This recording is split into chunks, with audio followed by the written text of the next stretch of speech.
Video हमारा animal husbandry question answer का part 37 है। तो चलिए शुरू करते हैं। पहला क्वेश्चन है, किस रोग को केटल प्लेग के नाम से भी जाना जाता है? यानी पशुओं में जो रोग होता है हमारी गाय भैंस में, उसमें केटल प्लेग के नाम से किस रोग को जाना जाता है? तो इसका आंसर रिंडर पेस्ट।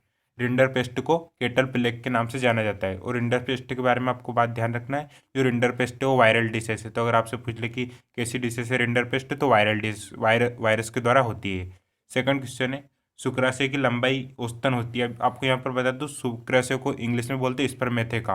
आप गूगल कर लीजिएगा, वहाँ भी पता चल जाएगा। और शुक्राशय को एक और बोलते हैं नाम से अंडकोश, अंडकोश के नाम से भी जाना जाता है। तो शुक्राशय की लंबाई औसतन कितनी होती है? तो इसका आंसर होता है 4 इंच। 4 इंच शुक्राशय की लंबाई होती है स्पर्मेथेका।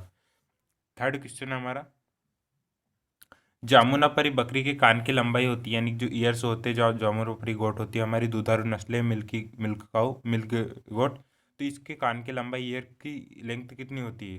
तो इसका आंसर है 25 सेंटीमीटर। 25 सेंटीमीटर इसके कान की लंबाई होती है। इसके बारे में आपको बात ध्यान रखना है, जो जामुनापरी है उसे रूलर गोट के बारे में, रूलर गोट नहीं सॉरी, हाँ रूलर गोट के नाम से जाना जाता है, क्योंकि ये घुमक्कड़ स्वभाव की होती है। तो रूलर गोट के नाम से जामुनापरी बकरी को जाना जाता है। फोर्थ क्वेश्चन है, साधारणतः गाय भैंस एक प्रसव में कितने बच्चे देती है? तो नॉर्मल है तो आपको पता होगा, एक बच्चा देती है एक प्रसव में। अगर यहाँ पर बकरी का पूछ लिया जाए तो उसका वेरिएशन हो सकता है।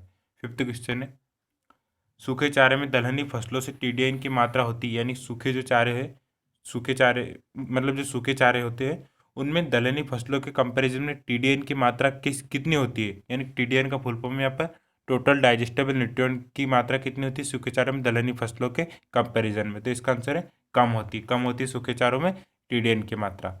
अब टीडीएन देखिए, TDN, DCP digestible crude protein, TDN total digestible nutrient, ये जब हम एनिमल हस्बेंड्री की बुक से पढ़ते हैं ना, या कोई लेक्चर्स क्लासेस देखते हैं, तो वहाँ पर इन्हें एक्सप्लेनेशन दिया जाता है। तो कभी भी मैं वीडियोस बनाऊंगा इनके इन डिटेल बारे में, तो वहाँ पर पढ़ लीजिएगा। लेकिन अगर आपसे शॉर्ट में क्वेश्चन पूछे तो यहाँ डायरेक्ट आंसर आता है इसका, सूखे चारे में दलहनी फसलों से टीडीएन की मात्रा होती है कम होती है। डायरेक्ट आंसर, आपको कोई डीप नहीं जाना है। हाँ अगर समझना हो तो जाना पड़ेगा, क्योंकि कभी कभी पूछ सकते हैं कि टीडीएन क्या होता है, डीसीपी क्या होता है, इनके फुल फॉर्म से बताओ वगैरह वगैरह। सिक्स क्वेश्चन है, गाय में मध चक्र कितने समय का होता है? ऋतु चक्र होता है, वो होता है 21 दिन का। सॉरी, ऋतु चक्र अलग होता है, मध चक्र होता है 21 दिनों का। सेवंथ क्वेश्चन है, मेहसाना निम्न में से किस पशु की दुधारू नस्ल है? यानी मेहसाना किस किस पशु के एनिमल की ब्रीड है? तो इसका आंसर है भैंस। भैंस की ब्रीड है मेहसाना। और आपको यहाँ पर ध्यान रखना है कि जो मेहसाना है उसका मूल स्थान है गुजरात, गुजरात मूल स्थान है। और जो सुरती भैंस है, जो सुरती भैंस नहीं सॉरी, उसके बारे में बाद में बात करेंगे, उसके बारे में क्लियर नहीं मेरे को। एट्थ क्वेश्चन हमारा, मुर्गियों के लिए जीवन बीमा योजना शुरू की गई? तो इसका आंसर है 1978 में। यानी कि मुर्गियों का आपको पता होगा फसल बीमा योजना 1985 में स्टार्ट की गई थी। तो मुर्गियों के लिए जीवन बीमा योजना कब की गई थी चालू? 1978 में। नाइन्थ क्वेश्चन है, मक्खन बनाने के लिए क्रीम का उदासीनीकरण निम्न में से किससे करते हैं? यानी जो ये अब डेयरी से रिलेटेड क्वेश्चन आ गया है, तो इसका आंसर सोडियम बाइकार्बोनेट से मक्खन का उदासीनीकरण करते हैं जब क्रीम बनाते हैं तो। टेंथ क्वेश्चन है, दुग्ध संचय घर, यहाँ पर घर लिखा गया, घर होता है। दुग्ध संचय घर मिल्क स्टोरेज रूम पशुशाला से लगभग कितनी दूरी पर होना चाहिए? तो इसका आंसर है 20 मीटर। मिल्क स्टोरेज रूम जो हमारी केटल सेट होता है उससे कितनी दूरी पर होना चाहिए? 20 मीटर लेंथ पर, दूरी पर। 11th क्वेश्चन है, बकरियों की जर्सी के नाम से किस बकरी की नस्ल को जाना जाता है? जैसे आपको पता होगा, जो जर्सी काऊ रहती है हमारी, जो फॉरेन फॉरेन ब्रीड है, वो मेनली जर्सी के नाम से जानी जाती है। और जर्सी मतलब दूध ज़्यादा देती हो, लेकिन जर्सी उसी उसी से एक टर्म बन गई है कि बकरियों में भी जर्सी के नाम से किस बकरी को जाना जाता है, क्योंकि वो ज़्यादा दूध देती है। तो इसका आंसर नूबियान, नूबियान को बकरियों की जर्सी के नाम से जाना जाता है। यहाँ पर आपको बात ध्यान रखनी है, अंगोरा को कमर्शियल गोट कहा जाता है। मतलब ऐसे फैक्टर रहते हैं जो कि डायरेक्ट पूछ ली जाती है एग्जाम में, तो अंगोरा को कमर्शियल गोट कहा जाता है। अगर आपसे पूछ ले कि निम्न में से कौन सी कमर्शियल गोट है, तो अंगोरा, क्योंकि इसके जो ऊन रहता है वो बहुत अच्छे रहता है, अच्छी क्वालिटी का। सानेन है, सानेन के बारे में आपको बात ध्यान रखनी है, दूध की रानी कही जाती है सानेन। और इसका मूल स्थान है स्विट्जरलैंड। तो यहाँ पर 3-4 क्वेश्चन से बन गए। सानेन का मूल स्थान स्विट्जरलैंड, सानेन दूध की रानी कही जाती है, अंगोरा कमर्शियल कमर्शियल गोट के नाम से जानी जाती है, और नूबियान बकरियों की जर्सी की गाय के नाम से जानी जाती है। 12th क्वेश्चन है, स्कंद एलो तथा घुटना संधियां पशुओं में मिलती है? अब देखिए यहाँ एनाटॉमी से रिलेटेड क्वेश्चन आ गया है, तो यहाँ पर इंग्लिश नाम नहीं है इनके, हिंदी स्कंद एल्वो तथा घुटना जो जॉइंट रहते हैं वो पशुओं में कहाँ पाए जाते हैं? तो इसका आंसर है अगले पैर में।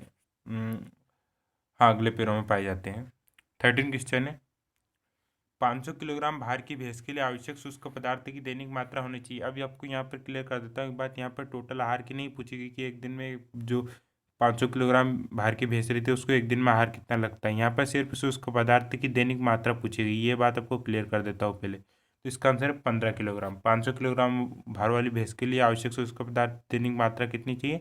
15 किलोग्राम। 14 क्वेश्चन है, गाय तथा भैंस के किस कुल के अंतर्गत आते हैं, यानी जो गाय और भैंस रहता है हमारे कौन सा कुल के अंतर्गत। नॉर्मल क्वेश्चन है, एक वीडियो में बहुत लंबा वीडियो था और एक्सप्लेनेशन भी दिया मैंने सारी ब्रीड्स का, नहीं सॉरी सारे एनिमल्स का, ये कौन से कुल में आते हैं, कौन से गण के अंतर्गत आते हैं, कौन से ग्रुप के अंतर्गत आते हैं। अगर वीडियो नहीं देखा तो देखिए, क्योंकि उसमें हर एनिमल का मैंने क्लासीफाई किया, उसके बॉटनिकल नेम आदि अगर सब क्लासीफाई किया है। तो यहाँ पर गाय और भैंस आते हैं बॉविडी कुल में। बॉविडी कुल में सुएडी में कौन से आते हैं, जो हमारे सुअर आते हैं वो सुएडी कुल में आते हैं। कैमेलिडी में ऊँट आता है, कैमल आता है हमारा। अब देखिए यहाँ पर 14 क्वेश्चन कंप्लीट हो गए हमारे।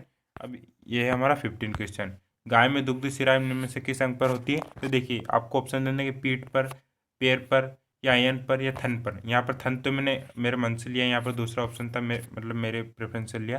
तो देखिए थन यहाँ पर मैंने इसलिए लिया क्योंकि आपको कन्फ्यूजन क्रिएट ना हो। यदि कभी थन आ जाए वहाँ एग्जाम में और आयन आ जाए दोनों ऑप्शन, तो किसको सिलेक्ट करें, तो आपको यहाँ पर सिलेक्ट करना आयन, क्योंकि आयन पर दुग्ध शिरा होती है, थन पर नहीं रहती है। तो आयन पर दुग्ध शिराएँ पाई जाती है, इनमें में से किस पर दुग्ध शिराएँ पाई जाती है, आयन पर पाई जाती है। आयन पर ध्यान रखना आपको, अडर में, अडर पर। अडर तो वैसे इंग्लिश में कहे तो पूरा कहा जाता है, लेकिन हिंदी में आयन पर। अब देखिए यहाँ पर 15 क्वेश्चन कंप्लीट हो गए, इस वीडियो में 15 ही लिए। यहाँ पर आपको मैं यहाँ नीचे इसके नीचे मैं आपको कुछ एक्सप्लेनेशन दूंगा। ये जो प्रसंकरण, आपको पता होगा पिछले वीडियो में हमने बात की थी कि ब्रीडिंग मेथड्स कितनी होती है, तो उसमें आपको एक मैंने आउटब्रीडिंग रहती है, जो आउटब्रीडिंग के अंतर्गत आता है प्रसंकरण, हाइब्रिडाइजेशन। तो आज हाइब्रिडाइजेशन के बारे में हम बात करेंगे। देखिए प्रसंकरण क्या होता है, प्रसंकरण में जो हाइब्रिडाइजेशन होता है पशुओं में, उसमें डिफरेंट जाति या प्रजाति के पशुओं का संकरण कराया जाता है। डिफरेंट, आपने सुना होगा कि इम्पोर्टेंट जो पशु रहते हैं एनिमल, इम्पोर्टेंट एनिमल्स जो कि अपने ऑफ स्प्रिंग प्रोड्यूस नहीं कर सकते, तो उनके जो ऐसे एनिमल से उत्पन्न होते हैं इम्पोर्टेंट, जो अपने ऑफ स्प्रिंग प्रोड्यूस नहीं कर सकते, वो प्रसंकरण हाइब्रिडाइजेशन के द्वारा उत्पन्न किए जाते हैं। तो देखिए आपको समझ में आया होगा, डिफरेंट स्पीसीज और जेनेरा के द्वारा जो क्रॉस कराकर जो एनिमल प्रोड्यूस किए जाते हैं वो प्रसंकरण के अंतर्गत आते हैं। तो आपको अब इनके एग्जाम्पल ध्यान रखना है। देखिए एग्जाम्पल पूछे जाते हैं एग्जाम में कि देखिए यहाँ पर गधा घोड़ा इनका क्रॉस कराकर खच्चर खच्चर को प्रोड्यूस किया जाता है, घोड़ा व गधी। देखिए इधर इधर मेल है, इधर फीमेल है, इधर मेल है, इधर फीमेल है, तो खच्चर घोड़ा गधी से ही नहीं, याक व तिब्बती गाय से पीनू प्रोड्यूस किया जाता है। तो ये आपको इनके एग्जाम्पल से ध्यान रखने हैं। कभी इनके खच्चर दे देंगे और आपसे पूछ लेंगे कि ये किसके द्वारा प्रोड्यूस किया गया, किसके प्रसंकरण से प्रोड्यूस किया गया। तो आपको ये बात ध्यान रखना है। यहाँ पर एक शॉर्ट नोट है, all the animals that born through hybridisation are important, यानी कि ये इंपॉर्टेंट होते हैं, अनफिट ऑफ स्प्रिंग प्रोड्यूस नहीं कर सकते अपने। बाकी आशा करता हूँ आपको वीडियो पसंद आया होगा। अगर आपको, मुझे लगता है इसमें कोई डाउट होगा आपको, तो अगर आपको मतलब कोई डाउट क्रिएट हो आपके माइंड में, मैं तो पता नहीं लगा सकते हैं यहाँ से, तो अगर आपके माइंड में कोई डाउट क्रिएट हो तो आप मेरे को कमेंट बॉक्स में कीजिएगा, वहाँ पर मैं आपको बता दूंगा इसके बारे में। और अगर आपको पीडीएफ चाहिए तो पीडीएफ में बना रहा हूँ इसकी अच्छे फॉर्मेट में, अगर आपको जब भी अवेलेबल होगी आप डिस्क्रिप्शन चेक कर दीजिएगा, वहाँ पर मैं दे दूँगा। बाकी वीडियो देखने के लिए बहुत बहुत धन्यवाद, आपका दिन शुभ हो। अगर वीडियो पसंद है तो प्लीज़ शेयर कीजिएगा व्हाट्सएप ग्रुप में, जो भी आपके ग्रुप्स टेलीग्राम फेसबुक कुछ भी हो। धन्यवाद।